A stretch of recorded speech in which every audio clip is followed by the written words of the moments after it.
Nasa Cloud9 ngayon ang solid fans ni Donnie Pangilinan dahil finally ay nasurpass ng 2020 song nito na Dream ang 3M streams on Spotify.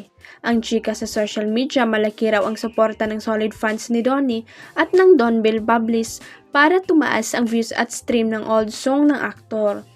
Pero marami ang nang-intriga na ang kantang ito ay para raw sa ex-girlfriend at collab team ni Donnie na si Kisses Delaven. Deadman naman ang mga fans sa chikang ito basta para sa kanila, bet na bet nila ang nasabing kanta dahil maganda raw at deserve nitong makakuha ng milyong-milyong stream.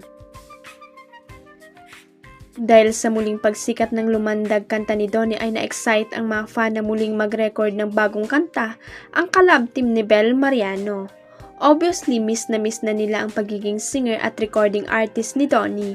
Sana nga raw ay maglabas din ang singer-actor ng love song na para kay Belle, hoping din sila ng bagong duet ng Don Bell. Medyo matagal-tagal na rin kasi ang huling duet song nila na Sigurado. Nagpakilig ng todo ang celebrity couple na sina Jericho Rosales at Janine Gutierrez.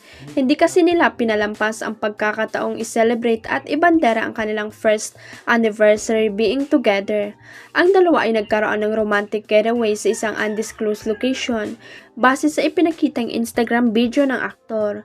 Sweet na sweet sila na tila parang nasa eksena ng isang pelikula kung saan ay naglakad-lakad sila sa tabing dagat, nanood ng sunset at nag-swimming sa malakristal na tubig dagat.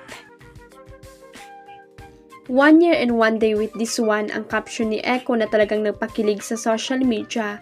Sa comment section makikita na sumagot si Janine at bumanat ng super sweet na mensahe. Haha, Baba, the best time with you. Happy anniversary.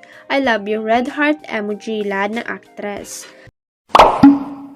Huwag kalimutang i-click ang subscribe button at i-ring ang notification bell para sa latest at legit chika updates.